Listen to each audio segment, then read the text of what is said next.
Alright, hello everyone. This is going to be part one of your warm-up journal.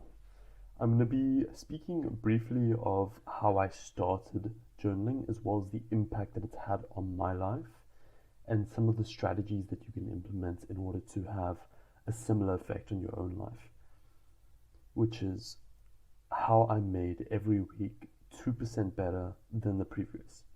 I said 2% better because there are 54 weeks in a year, so you can deduce that 1 week is roughly 2% of the year, but it really does compound. So what might happen is the first week you're only 2% better, the next week you might be 5%, and then 10%, and then 20, and then 50, and then a few months down the line, you're 100% more productive, you're 400% more productive.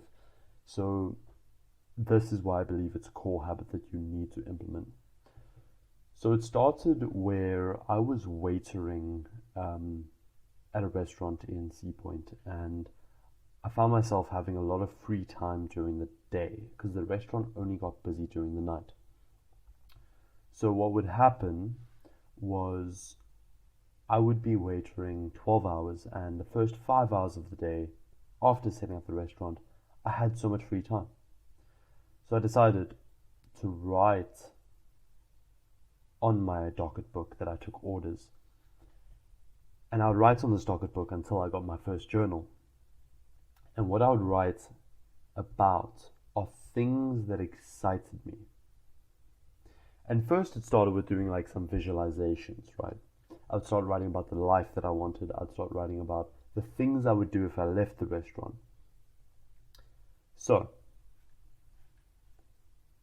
I then started looking far into the future, and I started slowly but surely dialing it back to the present about how could I get there if I took actionable steps in the present. And then I started using this very technique. So the first question is, why even set goals? What's the point of goal? And Albert Camus, a French philosopher, once said a very simple line, but it's quite an interesting one because it so plainly shows why it is that you need to set goals, why it is that you need direction, you need an aim. And he said, should I kill myself or have a cup of coffee? And it really is that simple. Should I bathe in misery, directionlessness, hopelessness, and pleasure? Or should I go and create something, a coffee, that will boost my productivity to then go and read or to work or to exercise? And it really is that simple. So that is exactly why you are wanting to set goals. You need direction, you need aim. Because I promise you right now, that if you are happy with where you are in the present moment, maybe you don't need goals, but you will still need to set goals in order to maintain that happiness. Because the universe is naturally entropic, meaning that the universe naturally decays. So if you are not maintaining or you're not improving your life, you are naturally decaying. And that is not a nice place to be. I've seen plenty of people who are directionless, needing to distract themselves from that decay by indulging in pleasures, by bathing in misery. And what they're doing is they're slowly killing themselves instead of having a cup of coffee. Now, here's what I would do. I found myself working Monday day shifts. So what that meant was it was the beginning of the week. So I thought to myself, perfect. Let me set some goals for the week. How many times can I go to the gym? How many followers can I get this week? How many times can I go to Muay Thai? Will I be able to see my friends this week? Will I be able to hit a PR in the gym? Or will I be able to create some content? So what I would do is then I would set weekly goals. And weekly goals would give me all the motivation I needed to then take daily action for those goals. So I might set the goal to hit the gym 3 times that week, and then it's Wednesday, and I'm thinking, fuck, I haven't hit the gym already, so I need to take some action. So then what I would do is I would take some action, right? Because I'm like, oh shit, I need to hit the gym 3 times this week. I haven't yet. I've set that goal for this week, and now it's pressuring me. It's measuring me against who I could be if I took the action. So then I would go to the gym on the Wednesday. Then it's Thursday, and I still need to hit the gym 2 more times. So I'm like, all right, I don't feel like it today. I'm gonna go on Friday. So then I go on Friday, and now it's Saturday, and tomorrow is Sunday, but I need to go 1 more time before the end of this week. So I'm like, okay, I know I'm seeing family tomorrow. Tomorrow's Sunday, I'm seeing family, so I need to hit the gym today. So I'm gonna go, even if it's just for 30 minutes, even if it's just for an hour, I'm gonna go train back. And this is how, over several months, I was able to create a highly engaged audience on Instagram. I was able to post consistently, create content completely from scratch. I was able to hit the gym, train Muay Thai, see my friends, see my girlfriend, work on many other projects. That's how I kept track of my life. Now, we're going to dive into the components of my wall map. My wall map is my journal, and there's 3 primary components. And the first component is setting your weekly schedule. At first, you might be a bit lenient because you don't yet know what your weekly schedule looks like. You're still new to the game.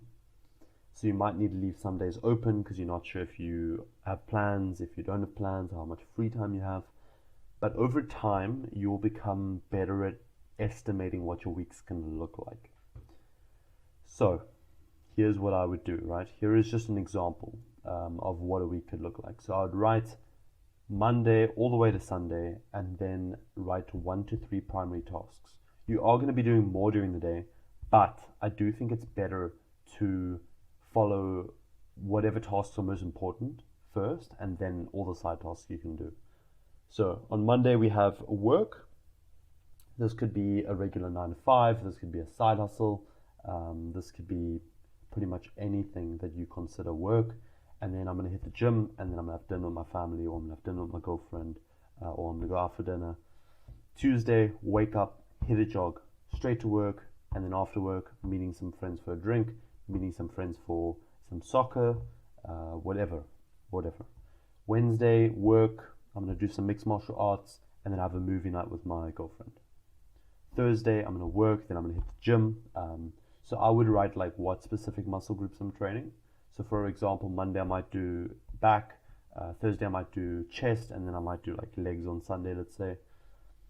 And then, as you can see, it's pretty much the same from Monday to Friday, but on Saturday and Sunday, if you do work a regular 9 to 5, I highly encourage that you find some sort of side project that you could work on if you're wanting to bring in additional revenue, or if you really dislike your job.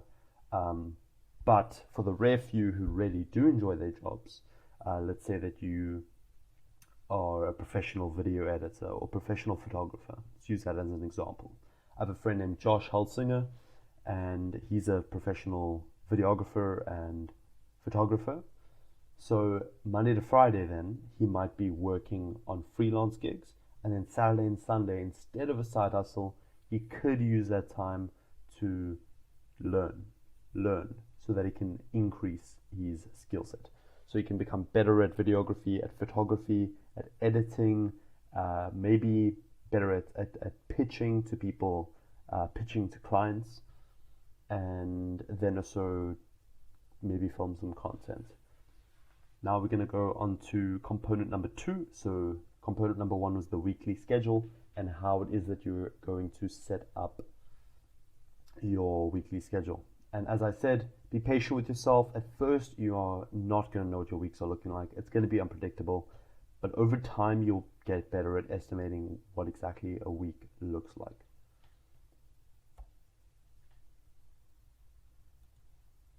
All right, and here is component number 2.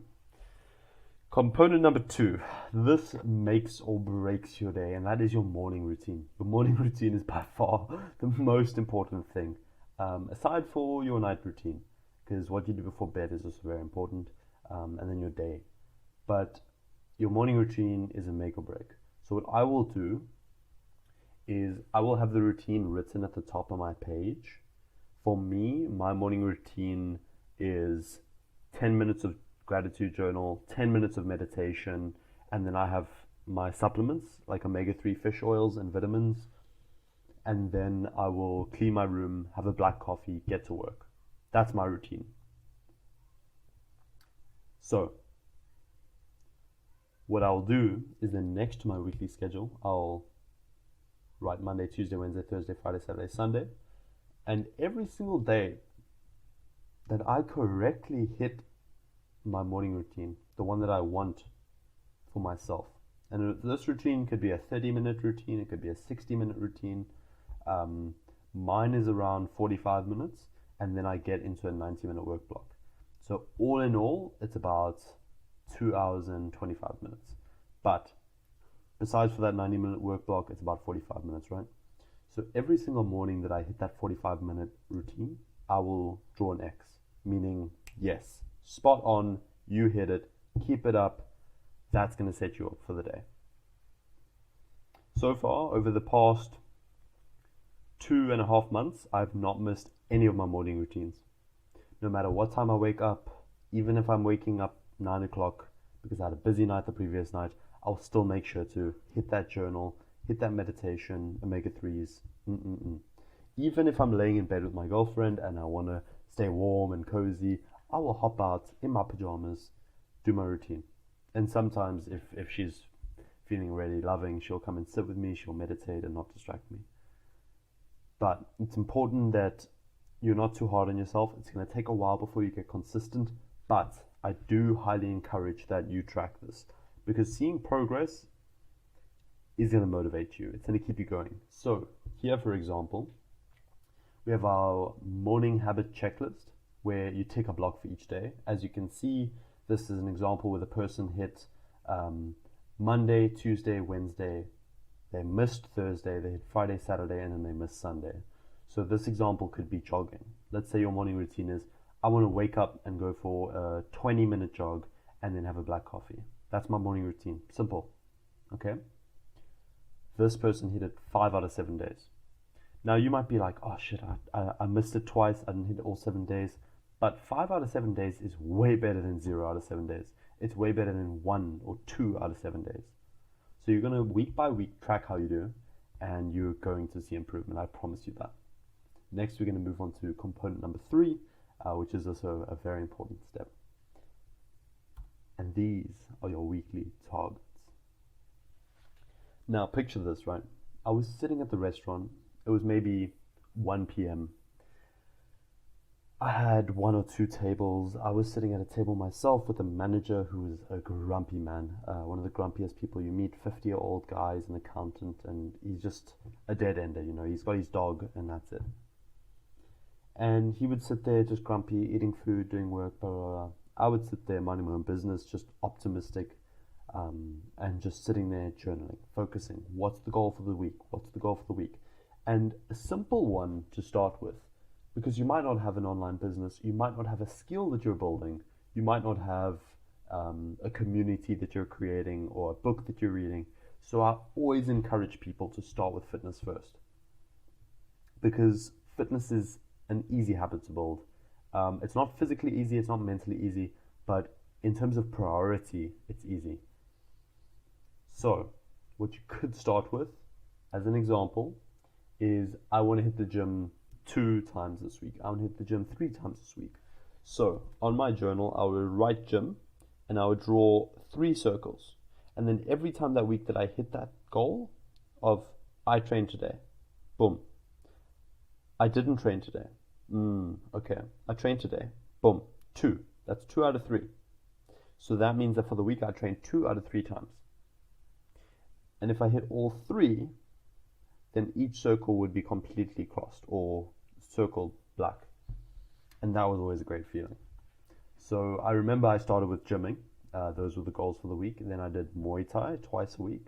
So I would gym 3 times a week, do Muay Thai twice a week. And then I would want to post content short form content every single day and one long video once a week. Then I encourage you to also set a daily goal, whether it's reading or podcasts or audiobooks. You want to be absorbing knowledge. And I know that there's people who are very against this. There are people who are going to tell you that absorbing is just consuming and you need to take action. But I promise you, it's a lot easier to take action if you genuinely have direction, you genuinely have encouragement from a mentor. For example, right now you could say that you are consuming this video.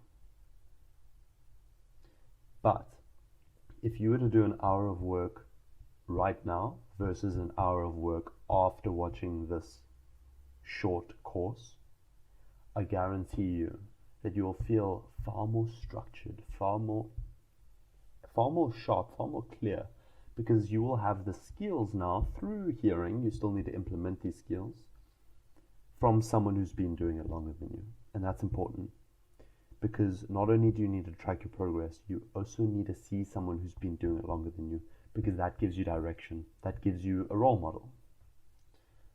So, and then another thing that I would track is potentially your income. If you're waitering, your income varies, so that's a difficult one to track. If you're an entrepreneur, your income varies. And then if you work a 9 to 5, you might want to track your increases. If you're a freelancer, you might want to track your income, because that will be motivating. If you're like, all right, I land 4 clients this week, boom, that's $2,000. Or shit, I only landed 1 client this week for $400. I'm not doing too great. So those are all 3 components, and now we're going to dive into a realistic structure, a realistic journal structure, what exactly it's going to look like with all 3 components combined. This is what your wall map will look like. At the top left, you will see we have our weekly schedule. That's going to have Monday, Tuesday, Wednesday, Thursday, Friday, Saturday, Sunday, with your 3 primary tasks laid out. In order, preferably, because you might start the morning with a jog, then work, then meet friends on Tuesday. On Saturday, you might hike and then hit a cafe, do some journaling or whatnot, and then work on your side hustle. And as you can see, next to each day, I have a little circle. You're gonna cross out that circle once you have finished the day. So if you've done all those tasks and it's the end of the day, just before bed, wow, look what I accomplished today. I feel amazing. I'm gonna rest, and then that's what I'm gonna tackle tomorrow. That will, I promise you, that's gonna push you. You're gonna feel great. Just seeing your progress, seeing how productive you are, knowing what you accomplished that day. You're gonna feel proud of yourself. Secondly, at the bottom, we have our new habit, or our morning routine that we're trying to incorporate. So I've got 7 circles, and I tick one for every single morning that I accomplish my morning routine. So to recap, the weekly schedule, you're going to cross that circle if you've accomplished those tasks at night. So at the end of the day, you have something to revise on. Then for your new habit or your morning routine, you cross that as soon as you finish it in the morning. Because what will happen is then you will have a sense of victory first thing in the morning if you finish that. And what will also happen if you don't do it, let's say I miss my gratitude journal and my meditation, I'm going to have an empty circle that isn't crossed out, lingering with me the entire day. And that's going to push me. That's going to be like, oh shit, I didn't do that this morning. Okay, let me at least get my 3 primary tasks finished for today. You need a measure when you're succeeding, because that will motivate you, and you need a measure when you're failing, because that will motivate you. Secondly, that's capped. Okay, so that's all covered. So we have our first thing, which is a weekly schedule. Second thing, which is our morning routine and our new habit. Now, lastly, our weekly targets. I want you to think of the weekly schedule and the morning routine, so the first 2 components, sort of as like slightly above maintenance. You're progressing, but like 5 to 10% above maintenance. So it keeps you going, but it's at a pace that's reasonable. You don't feel burnt out. You don't feel like you're pushing yourself too hard. But the weekly targets is where you aren't going to hold back. You want to set some goals that you know you can hit and some goals that seem slightly unreasonable. So when I was waitering and I was writing down my goals, what I would do is I would set how many followers on Instagram that I want for that week for my Project Level Up account. And I would set ones I knew I could hit, and then I would set ones that were scary.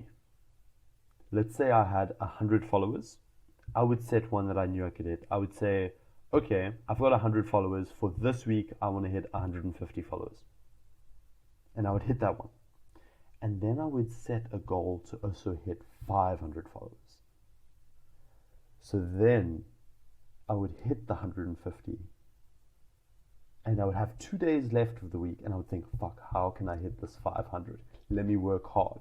Let me produce high quality content. And for many weeks, you're going to struggle to hit that 500, I promise you. But there will be a week where you'll be on 1,000 followers. You'll set the goal for 1,100, you'll hit it. You'll set the goal for 2,000, and you'll hit it. I promise you, I've had some weeks where I've just had ridiculous performance, where I've over-exceeded my expectations. And it'll be the same with your income, it'll be the same with reading a book, it'll be the same for the gym. You might set the goal to go 3 times. And for the first few weeks, you can only go twice.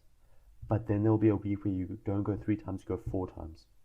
So you need some goals that are also slightly past your reach, but some goals that you know you can hit. Because if you only have goals that are out of your reach, you're going to constantly fail, and you're not gonna have any encouragement. So you need some things that also make you feel like you're progressing, and then you need some things that make you feel like you're leaving your comfort zone. Alright, so that is exactly what your warm-up will look like. You're welcome to take a look at this template. Pause the video now. Maybe draw a rough draft of what you want your warm-up to look like. And I highly encourage that every single Sunday you take a look at your warm-up. You write it down, you structure it for the week. That is part 1 of your warm-up journal complete. Well done for watching, well done for making it through. And as I said, every Sunday, make it a routine to instill and follow this. It will change your life. You have my word.